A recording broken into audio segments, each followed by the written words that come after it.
The cost of living in the UK is at its peak. I mean, this is the highest it has been since the past 40 years.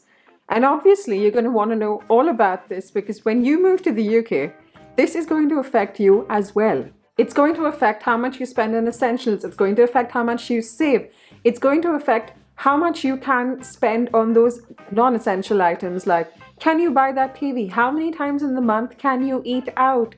And so eventually, it's going to affect your quality of life and your entire experience in the UK. So the real question here is the UK the best place for you? What is your cost of living going to be? And how much can you expect to save at the end of the month with the ever-rising cost of living? By the end of this video, you will have all the answers you need into making that decision on whether you should move to the UK or not. Now, I'm guessing you've heard there is a cost of living crisis going on in the UK right now.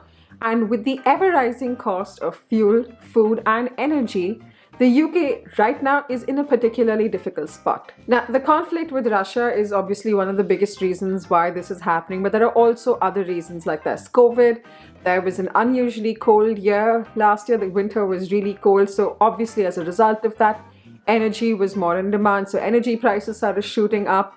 27 energy companies shut down, adding to all of that chaos.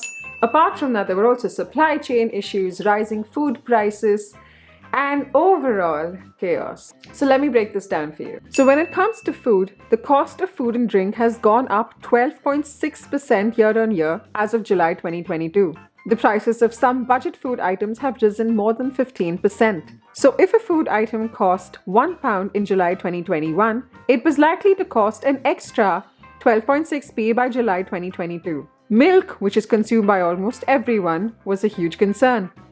Low-fat milk has gone up in price by 34%, while whole milk has risen by 28%.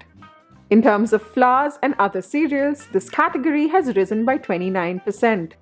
And this largely comes as a result of the Russia and Ukraine war. The prices for butter and dairy products have risen by an average of 27% versus last year. The prices of pasta rose the most, with an increase of 50%, 50 from last year. Household staples such as crisps have gone up 17%, bread has gone up 16%, and rice has gone up by 15%. Chicken breast has also gone up by almost 9%. On the whole, the average household will now have to spend over £500 extra every year at the supermarket. Now, irrespective of which country you've come from, you've probably found the prices of fuel to rise in your countries as well. It's no different in the UK. The prices of fuel have been consistently rising. Fuel prices in the UK have reached record highs in 2022. In 2021, the record was 147.72p for petrol and 150.96p per litre for diesel on 22nd November. In July 2022, the average price of petrol hit 191.53p per litre, and for diesel, it hit 199.05p. The latest average fuel prices as of the 6th of September 2022 are 169.33p for petrol and 183.49 for diesel. So if you had to fill up a 55-litre fuel tank of a typical hatchback for petrol, it would cost you £93.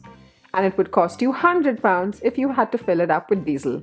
Another huge contributor to the cost of living crisis in the UK was in terms of energy prices. A massive increase in prices for wholesale gas have put pressure on the entire energy industry and actually sent prices soaring. And the problem is, it's not something that you can limit or reduce as much as you'd like to, because very honestly, you need gas to heat up your house when it gets really cold.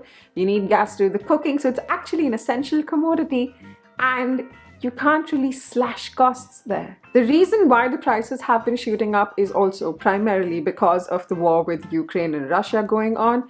And apart from that, there have been supply chain issues. And like I mentioned, last year was unseasonably cold for the UK. So there was an increasing demand for energy because of that. Now, the price cap is updated twice a year and tracks wholesale energy and other costs. Right now, there's a huge energy crisis going on in the UK with 28 or 29 companies exiting the market.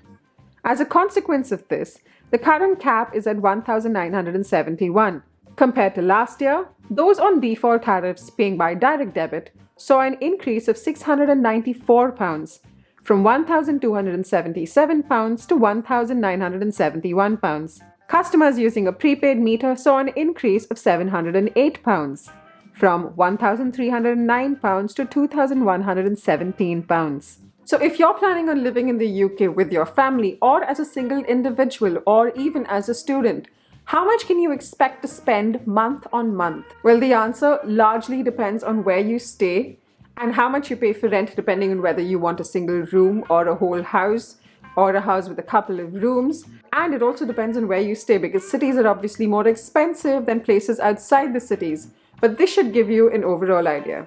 The expenses for a single person per month in London, excluding rent, are approximately £919. But like you can see, Manchester is relatively cheaper. It's £728. Edinburgh is £678 and Cardiff is £680. Now, what would your expenses be if you were a four-person family? A four-person family per month would expect to pay, excluding rent, £3,196 in London, £2,508 in Manchester, £2,380 in Edinburgh, and £2,319 in Cardiff. If you rent a one-bedroom apartment in the city centre, you would approximately pay £1,799 in London, £925 in Manchester, £926 in Edinburgh, and £763 in Cardiff. A three-bedroom apartment in the city centre, on the other hand, would cost you £3,300 in London, £1,738 in Manchester, £1,845 in Edinburgh, and £1,717 in Cardiff. Apart from this, you'd also have internet costs, which are more or less the same. You'd expect to pay £30 in London, £27 in Manchester, £28 in Edinburgh, and £27 in Cardiff. Utilities, on the other hand, would be largely different. You'd expect to pay £247 in London, £203 in Manchester, £155 in Edinburgh, and £203 in Cardiff.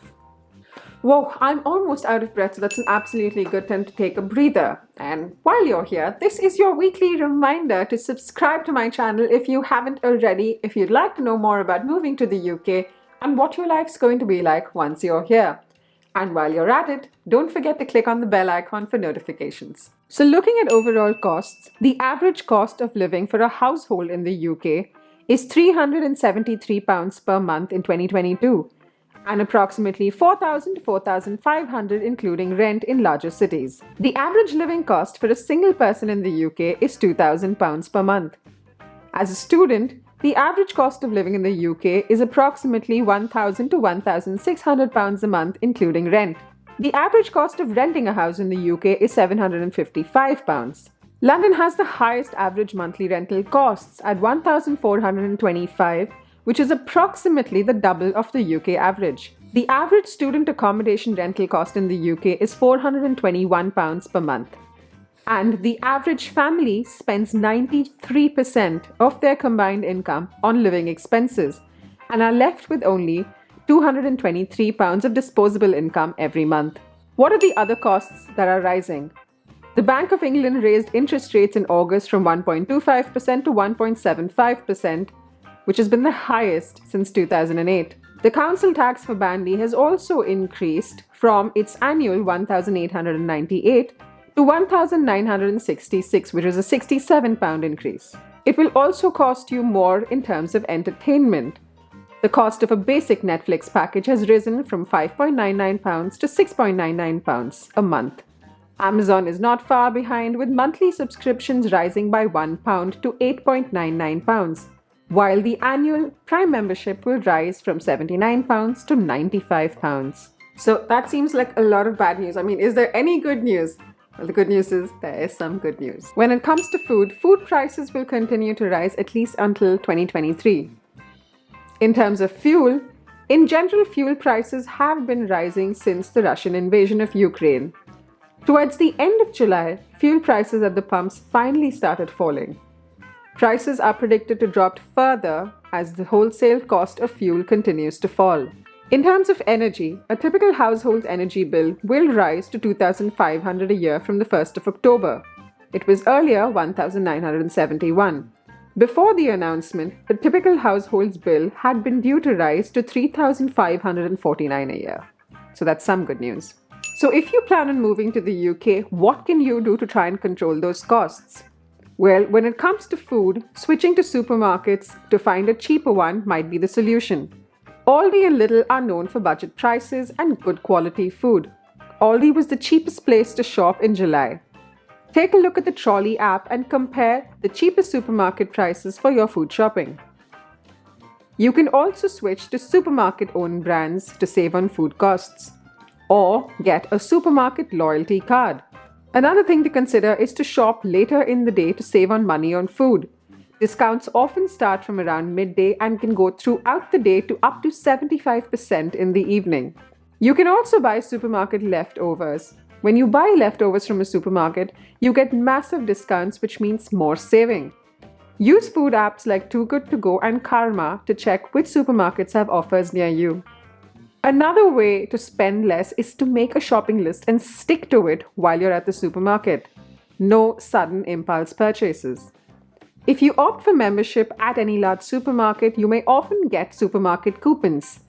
They usually come in by mail, so do remember to check your mail and see if you have any discount vouchers. And finally, evaluate carefully before you spend on any non-essentials. When it comes to energy, most people are going to look to spend less on gas and electricity in their homes. And the easiest way to do it is to find more sustainable solutions to live. Switch off the lights when they're not in use. Reduce your heating or switch off heating when no one's at home. Dressing warmly at home can also help with those electricity bills of heating. When it comes to saving on fuel, most people will consider cutting back non-essential journeys in their vehicles. You can also do a quick search on GoCompare to find out fuel stations with the cheapest fuel near you. You can also do a quick search on GoCompare to find the cheapest fuel stations near you. And whenever you can, use public transport, walk or cycle for short distances instead of taking your car. Now, if you are looking for an exact breakdown of how much a typical family spends in the UK in terms of groceries, rent, and all other expenses, I suggest you watch this video because it's got all the details on how much we as a family spend every month in the UK.